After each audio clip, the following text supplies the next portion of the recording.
Heureux. C'est écrit dans la Bible, heureux. Heureux, vous connaissez ce texte qui se trouve dans l'évangile de Matthieu, et qu'on nomme les béatitudes. Heureux.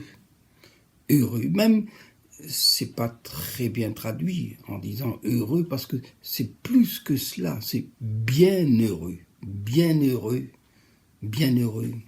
Eh bien, le chrétien, c'est celui qui est bienheureux. Non pas parce que il a fait des grandes choses, et puis ensuite il est mort, et puis après il est au ciel. Non, il est bienheureux maintenant. Il n'y a pas besoin d'attendre la mort. On est déjà bienheureux d'être avec Jésus, de connaître Jésus, de marcher avec Jésus. Et c'est pour cela que je vais lire avec vous, juste dans Matthieu, chapitre 5, et ces versets, Jésus se trouve sur la montagne, c'est le premier verset. Après qu'il se fut assis, ses disciples s'approchèrent de lui. Puis, ayant ouvert la bouche, il les enseigna. Moi, j'ai toujours été étonné de cette parole, de cette formulation. Puis, ayant ouvert la bouche. Si vous pouvez parler la bouche pleine, c'est déjà difficile, et on le fait remarquer. Mais de fermer la bouche, et avec la bouche fermée, c'est vraiment très difficile de parler.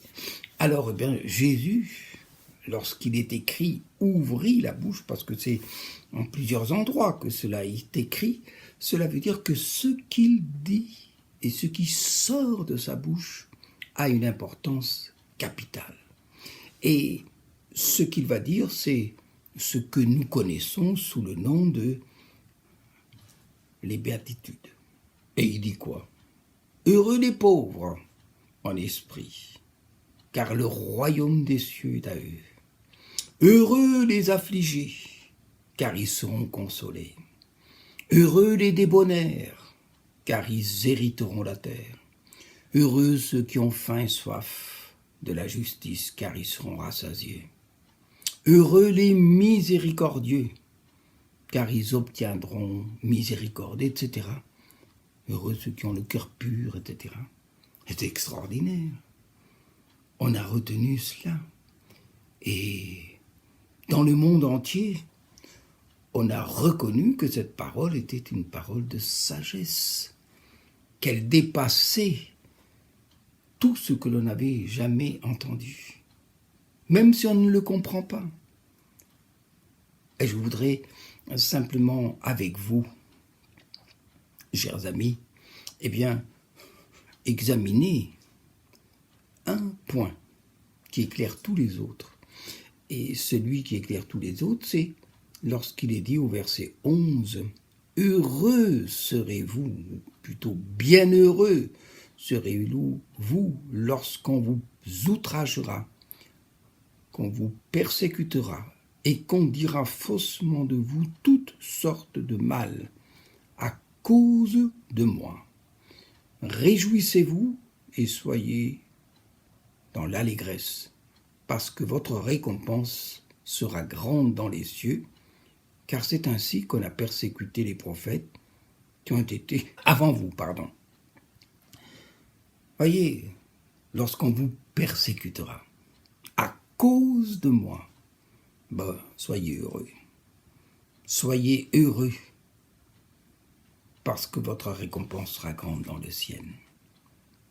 Vous savez, les uns et les autres, nous avons eu à subir pas mal de vexations, d'outrages. Mais il y en a d'autres qui, en ce moment, dans le monde, connaissent la persécution avec la souffrance, la douleur et tout ça. Heureux.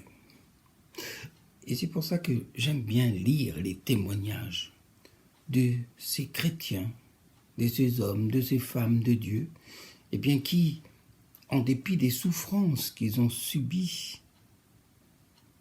disent « Nous étions heureux, nous étions pleins de joie, parce qu'au fond de nous, c'était à cause de Christ qu'on subissait tout cela.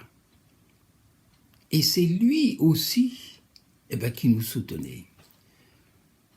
Ainsi Wurmbrand, Richard Wurmbrand, disait à ses persécuteurs, « Oh, vous pouvez me mettre dans le mitard le plus profond et fermer la porte à double tour, même si elle est blindée, vous ne pourrez jamais empêcher mon ami Jésus de venir me rendre visite et de me parler. » Et ça coupait, je dirais, le sifflet à tous les persécuteurs, à tous les geôliers. Sa femme, elle dit que c'est dans un moment où on l'avait aussi mis au cachot, et c'est là qu'elle était avec les rats. Et pendant qu'elle était avec les rats, c'était la seule présence vivante, je ne dis pas humaine, mais vivante. Au fond, c'était même un réconfort. Ces rats étaient même un réconfort, parce qu'on voulait qu'elle oublie qu'elle était humaine et qu'elle était vivante. Eh bien, les rats lui manifestaient qu'elle était vivante. Et elle dit ceci, c'est au milieu des rats que j'ai loué le Seigneur, que je bénissais le Seigneur. Et à un moment donné, c'est là que se produit le miracle. Et le miracle, c'est qu'elle a commencé à parler en langue, à chanter en langue, qu'elle a été baptisée dans le Saint-Esprit. Heureux. Heureux parce que dans l'affliction, dans les problèmes, ce qui est important, c'est que votre amour pour ceux qui vous font souffrir, ceux qui vous font souffrir par leur injustice, de leur méchanceté, s'ils ne peuvent pas vous enlever l'amour de votre cœur, même pour eux, il y a plus forte raison pour eux, eh bien, fait que vous serez quand même joyeux. Parce que cela, ce n'est pas naturel. C'est quelque chose qui vient de Dieu. Et bienheureux ceux qui ont vécu cela. Et si vous avez des personnes qui vous en veulent et que vous cherchez des noises et qui veulent vous détruire et qui racontent toutes sortes de choses à votre sujet, ne les maudissez pas. Ne les maudissez pas. Parce que c'est ça que le diable voudrait, c'est que vous commenciez à les maudire.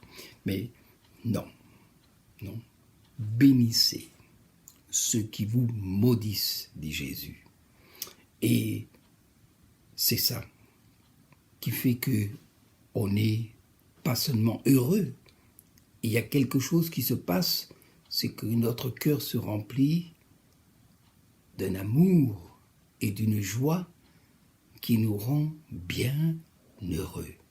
Bienheureux celui qui peut bénir ceux qui lui font du mal. Bienheureux celui qui ne se laisse pas aller à la vengeance, à la haine, à la rancune, à l'amertume, mais qui bénit.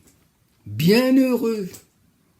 C'est une grâce que Dieu nous fait. Vous savez que le mot miséricorde n'existe pas en hébreu.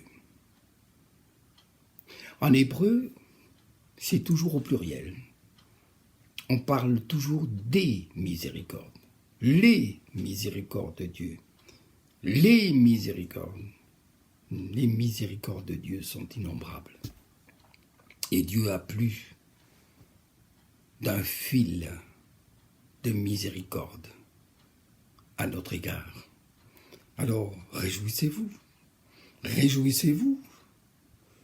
Et ne vous laissez pas atteindre, ni souiller, ni salir par la colère, la haine, la vengeance.